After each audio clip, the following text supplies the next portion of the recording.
এটা শক্তিশালী বড়োলেণ্ড গঠন করার উদ্দেশ্য লৈ ইউপিপিএল দলে ৰাজীৱ নাৰ্জাৰী ডাঙৰীয়াৰ নেতৃত্বত আজিৰে পৰা অহা 6 তাৰিখলৈকে যি অনুষ্ঠিত হৈছে মটৰচাইকেল দৌৰ এটা আৰম্ভ কৰা হৈছে।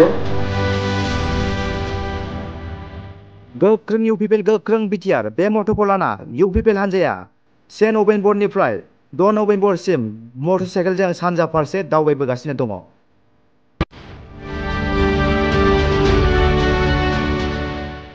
इउपिपिएल हानजानि गाहाय नेहाथारि राजु कुमार नार्जारीनि दैदेननायाव क'क्राझार काजोलगावनिफ्राय लानानै बिटिआरनि सीमा गहपुरसिम दावबायबोगोन।